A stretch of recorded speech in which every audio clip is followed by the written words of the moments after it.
teachers can add curricula about human trafficking into their lesson plans. And I have in the notes section of this information links to where teachers can get online curricula. Medical professionals, training on how to identify victims, familiarization with the SANE process, which is sexual assault nurses exam. See if there's any way you could have doctors offer low-cost services for victims, attorneys offering pro bono services, advocacy, and then journalists in the media helping spread awareness about the topic. And then this shows you, volunteering and donating to organizations. The Wisconsin Anti-Human Trafficking Consortium has an online map. StopHumanTraffickingWI.com. If you go there and click on resources, you can see all of the organizations that help human trafficking victims in Wisconsin.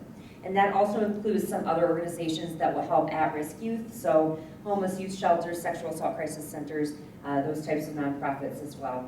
And then, if you don't have time to volunteer your time, consider holding a fundraiser to, do a one-time fundraising for those organizations. Every nonprofit needs volunteers and needs funds. So any way you can help with that.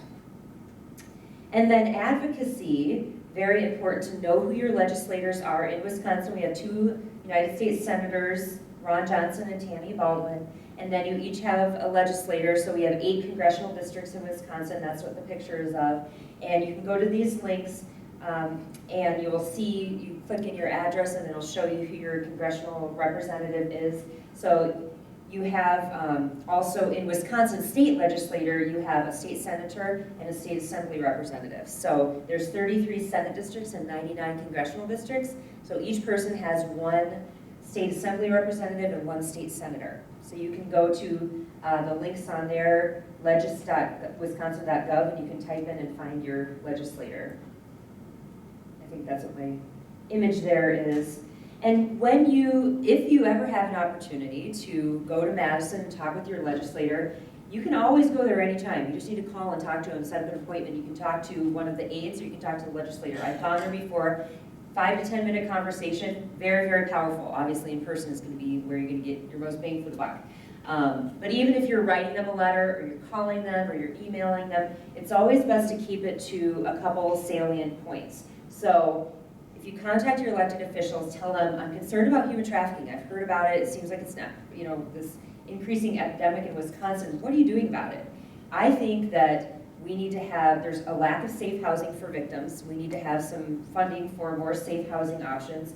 There's a lack of convictions for traffickers in Wisconsin, and there's a lack of arrest and prosecution for junks. Those would be the 3 top things I would talk to a legislator in Wisconsin about in regards to human trafficking at this point. There are also national action alerts, advocacy centers, things like that online that you can look up. Again, U.S. Catholic Sisters Against Human Trafficking and Polaris would be the 2 leading online organizations that I would recommend following. Now, this is very cool. You can now report suspicious activity right on your phone. So there's an app called Red Light Traffic, and if you're, I was at Quick Trip the other day, a convenience store, and say I walked in and I saw a much older gentleman with a younger woman who had, or a girl who had signs, some of these red flag signs. You can actually report that through Red Light Traffic. You can report a suspicious business, person, or vehicle. So what I do is I watch them. If they go out to a car, get the license plate, and report it right through Red Light Traffic, they'll contact the authorities. So it's a very easy way to just always be on the lookout for suspicious activities. The police officer in Appleton was saying, call the non-emergency local police. If you're at the mall and you see a group of young girls and there's these 2 old dudes hanging out with them acting like boyfriends or something, he's like, give us a call. It doesn't hurt anything. He's like, we want to know about this. You're our eyes and ears out on the street. We want to find these guys. We want to prosecute these guys. So the Red Light Traffic app offers a really easy way to do that. But yes, you could call your non-emergency local police. You could call the National Human Trafficking Hotline. There's also 2 other apps. Traffic Cam is one that's becoming very popular that you can put on your phone, and they're asking people to take pictures of their hotel rooms because a lot of the girls are advertised a picture in a hotel room. So if they can have a database of pictures of hotel rooms and they can match up the pictures, they can track down where some of these missing and exploited children are. So that's kind of amazing. And then Airline Ambassadors Tip Line, that one is for air travel. If you see anything suspicious on an airplane, you can report it through that app. So there's some really neat, intuitive things going on. Obviously, pray. Pray for victims, potential victims. Pray for the conversion of Johns, the conversion of traffickers. There's a lot of prayer resources online. And just remember that every victim is someone's daughter, son, sister, brother, friend, or loved one. You know, they need all the prayers that we can give them. Some congregations and other organizations have held vigils, candlelight vigils in parks and things. I think there was one in Fond du Lac recently. You can always hold a prayer vigil for victims as well in your community. Excuse me. So the parish toolkit I'm going to go through pretty quickly. All of this information is online. We sent this out last February to all the Catholic parishes in Wisconsin. It included a cover letter from our president of Leadership Conference of Women Religious, and then a letter of support that was signed by all 5 of Wisconsin's bishops. A resources sheet, which is that sheet that's in your packet, and that's front and back. That is Wisconsin specific, so it gives you specific names of people who can come talk to your organizations, videos, there's email things you can do there, social media. There's a PowerPoint tailored to Wisconsin in that. Hotline cards, those little business-sized cards, and then there were DVDs. The DVD Chosen is a very well-done DVD. It really resonates with young people. It was produced by Shared Hope International, and that comes with discussion guides and things like that, so they can show that to their teen audiences. And then a flash drive containing all the components. This is from the bishops in Wisconsin that was in the letter. Human trafficking constitutes one of the gravest offenses against the human family. It denies everything that a civilized society stands for and that Catholic social teaching promotes. Please help to shine a light on this terrible practice so that awareness, assistance, and justice can bring it to an end. And that was signed by all the Wisconsin bishops. So this is the toolkit. We are actually out of physical toolkits now, but this link, you can download all the components in the toolkit except for the DVDs. So we mailed out about 780, and then we handed out another 70. So at the parish level, you can get those materials and put together a presentation at your parish. I have extra copies of those, and I can email out anything that you have today if you'd like to share that with your parishes. You know, even just putting up the infographics, I think a lot of those statistics are very startling, and people just don't even realize the extent of this. You know, you could create a human trafficking committee at your parish, include prayers for the victims in mass petitions. That's a very easy way, you know, including prayer of the faithful. And then organizations in Wisconsin and internationally, locally, I would highly recommend I Heart World in Green Bay, Five Stones in Appleton, and then branching out a little farther, Project Respect in Madison, Lotus Legal Clinic in Milwaukee. Any of the organizations on this slide are very reputable and doing some amazing things for human trafficking victims in Wisconsin. But I Heart World and Five Stones, if you're local, both of them, they're always in need of volunteers, and they're doing some great work. And then, as I mentioned before, books. There's a lot of educational books, but there's also memoirs, and some of these memoirs are just so powerful. The insight that you get into the mind of a victim through these memoirs is amazing, and you can really understand what they're going through by reading those books. So I actually finished up early, which never happens, so I have time for questions. But I'd like to end with this quote. I think it's very powerful. I am only one, but still I am one. I cannot do everything, but I can still do something. And because I cannot do everything, I will not refuse to do the something that I can do. So any questions? I know I talk very quickly. Well, you can take my business card too. The sisters obviously know how to get a hold of me, but anybody who's not a sister in here, I have my business cards up here, extra handouts. If you'd like to leave me your email address, I can email you the presentation as a PowerPoint, but I will be converting it into an ebook presentation. I'll be posting that online, hopefully within the next couple days, on Facebook, on the Sisters and Sorrowful Mother Facebook page, so you can follow that link. John?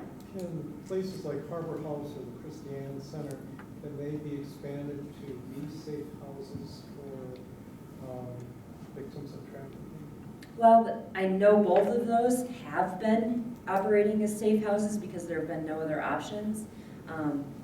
And that would be phenomenal. I mean, it's already existing infrastructure. Now, I know those are, I have not been to Harbor House, I have been to Christine Ann, and it's physically, one building. So I don't know if that would be something they could do, a capital fundraising campaign to purchase another building or something like that. Ideally, the victims of sexual assault and the victims of human trafficking do have a lot of crossover. But the trauma part of the human trafficking is so complex that there's additional training that needs to be done. So it's a little bit different protocol of how you help with the healing process with them. So. Anything else? Sister Therese?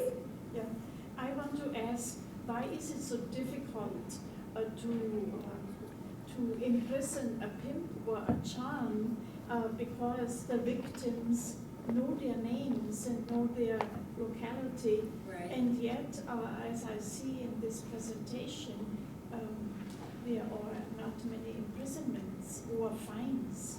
Right. Yeah, there have only been about a dozen convictions of traffickers in Wisconsin, and the first one was in 2012. How come? The biggest part of that is these victims are so traumatized that they don't even want to talk about their situations at all. And they're so scared of the traffickers, and in particular the physical violence and psychological manipulation, that they're too scared. They're too scared to testify. One of the other hard problems about this is the length of time it takes to get through the court system. And I actually heard this today, I didn't realize it, I knew it took a long time, but a sexual assault nursing examiner, those exams, the Department of Justice case lab is so backed up, it could take 2 years to get the results of those exams. So if they want to, convict them of, or, it just takes a really long time to go through the court system. So there's a lot of things that really need to change there, but it all requires time and money. But yeah, I think that's the number one reason. Well, first of all, they're very skilled. So they are in hiding. They're not easy to track down and find. And they're always moving. Keep that in mind too. The route, they go through Milwaukee, Fox Cities, Green Bay, Wausau, Minneapolis, down through Chicago. They're always moving, and the girls are always moving too. So it's hard to track them, and then it's really hard to get those victims to testify. I know, it's disappointing. Thank you. You're welcome. Any other, John? I was going to say, shows recently like Chicago Med or Chicago PD have dealt with the subject and done it really quite well. But, all those shows are, really enlighten one, but it also is very depressing that this goes on, and that, individuals and humanity to others, exists. I'm so glad that you brought that up because I wanted to bring that up. American Crime. It is on Sundays at 9, I believe, on ABC. I think they've had 3 or 4 episodes. I think I've seen 3 so far. They've had 3, okay. But this whole season, it's been around a couple years, but this season is all on human trafficking. And it is so well done. It's following a young girl who's being sex trafficked, and it's following victims of labor trafficking.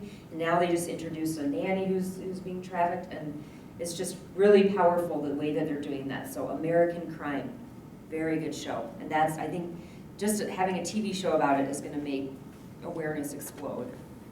So that's exciting. Anything else? Okay, well, you can come up to me afterwards if you have any other questions. I'll be around for a while. Otherwise, feel free to take my business card, email me if you need me. Thank you. Thank you for coming.